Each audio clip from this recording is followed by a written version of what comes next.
ছাতনা rail station সংলগ্ন রাস্তা এখন এক মৃত্যু ফাঁদ। এই একটি মাত্র পথ ধরে যাতায়াত করে 25টি গ্রামের বাসিন্দারা। প্রসূতি থেকে বৃদ্ধ সবাইকে প্রতিদিন জীবনের ঝুঁকি নিয়ে চলতে হয় স্বাস্থ্যকেন্দ্রে, স্কুলে বা কাজের জায়গায়। ছাতনা পঞ্চায়েত সমিতির সভাপতি বঙ্কিম মিশ্র জানান, রাস্তাটির দুরবস্থার কথা বহুবার লিখিত আকারে জমা দেওয়া হয়েছে রেল কর্তৃপক্ষকে, কিন্তু তাতে কোনো সুরাহা হয়নি। প্রতিদিন মানুষ কষ্ট করেই যাতায়াত করতে বাধ্য হচ্ছে। এদিকে চলছে ছাতনা রেল স্টেশনে আন্ডারপাস নির্মাণ, তবুও উপেক্ষিত রাস্তাটি। স্থানীয় জনগণের মনে প্রশ্ন উঠেছে, মানুষের স্বার্থে আন্ডারপাস আর মানুষের যাতায়াতের রাস্তায় উপেক্ষিত কেন? কদিন ধরে রাস্তাটি ধরে রাখা রেলের হয়ে মানে খারাপ হয়ে আছে, কিন্তু কেউ বাগাবার চেষ্টা করছে না, রেলও করছে না এবং পঞ্চায়েত থেকেও কোনো করছে না। বাচ্চা নিয়ে যেতে অসুবিধা, সকাল ডেলিভারি, এইটাই আমাদের একটাই রাস্তা, রেল রাস্তা। দীর্ঘদিন ধরে বিরাট অসুবিধা, এটা কোনো বলা, অথচ ডিআরএমের কাছে যাওয়া হয়েছে, কোনো স্টেপ নিচ্ছে নাই। ছাতনা বাইপাস মোড় থেকে বনগ্রাম, এদের 25টা গ্রাম আছে, 25-30টা। ছাতনা ফটক গ্রাম, এটা বনগ্রাম মেন রাস্তা বটে। এইটাই যাতায়াত সব আমাদের, আর অন্য দ্বিতীয় রাস্তা নাই কোনো যাতায়াত করে। এটা মানকানানি পর্যন্ত রাস্তা, এইটা একটাই রাস্তা। বড় গাড়ি স্কুল গাড়ি পর্যন্ত যায়, এটা বহু কষ্ট হয়, যাইতে চাই না। ডেলিভারি হসপিটাল একটাই, হসপিটালের গেট এইটাই মেন সুপার। এইটা রুগী এইটাতে যাওয়ার আশা, সোজা রাস্তা একটাই আমাদের।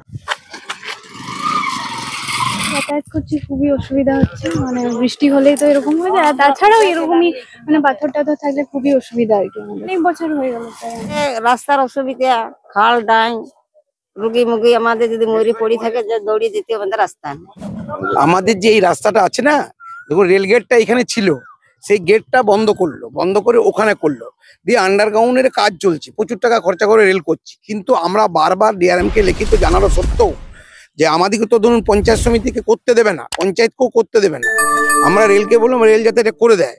আইরাইলু ওই থেকে এসে দেখেও গেল, কিন্তু এই রাস্তাটা প্রেগনেন্সি মহিলাদের অসুবিধা, রুগীদের অসুবিধা, বারবার রেলকে বলা সত্ত্বেও রেল করছে না।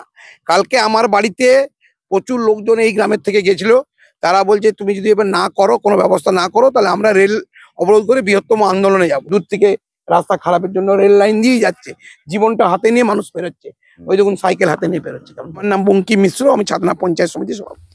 এছাড়াও ছাতনা স্টেশন চত্বরে পানীয় জলের ট্যাঙ্ক নির্মাণেও বাধা। পঞ্চায়েত সমিতির দাবি, এই ট্যাঙ্ক নির্মাণ হলে স্থানীয়দের অনেকটাই জলকষ্ট মিটবে, এমনকি জরুরি পরিস্থিতিতেও সাহায্য মিলত রেল স্টেশনে। রেলের আপত্তি, জায়গাটি তাদের, অনুমতি না নিয়ে নির্মাণ চলছে। তাহলে কি মানবিকতারও অনুমতির প্রয়োজন?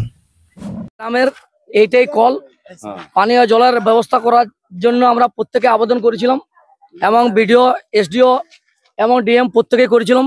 কলটা সাবমার্শাল হয়েছিল, যাই হোক কোনো বিষয় নিয়ে রেল থেকে এটা বন্ধ করে দিয়েছে। তো আমরা চাই গ্রামবাসীর পানির জন্য যাতে এই কলটি করে দেওয়া হয়। রেলের জন্য এই কলটার অসুবিধা হচ্ছে, রেলের লোকরাও খেতে পারে, প্যাসেঞ্জাররাই অসুবিধা, পানির জলটা খেতে পাবে। এটা হচ্ছিল, চালু হইতে যাই পুলিশ চলে এলো, দ্বীপের কলটা বন্ধ করে দিল।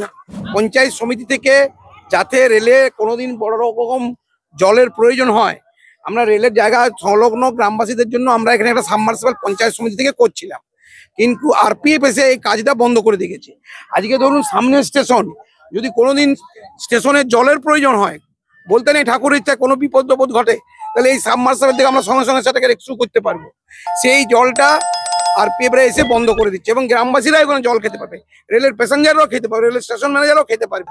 ওদের বক্তব্য হচ্ছে আমরা রেলের এই জায়গাতে করতে দেবো না, জনগণের উপকার হলেও আমরা এটা করতে দেবো না। আমি ডিআরএম কে বলেছি, ডিআরএম সাহেব আমাকে মৌখিক বলেছিল যে জনগণের স্বার্থে কাজে লাগবে, সেগুলো আপনার রেলে যায়, এখন সেই মতোই আমি করতে গিয়ে বলছিলাম, কিন্তু এখন আরপিএফ এসে বন্ধ করে দিচ্ছে। এই তো রেলের উন্নয়ন। ব্যুরো রিপোর্ট, জেলার বার্তা।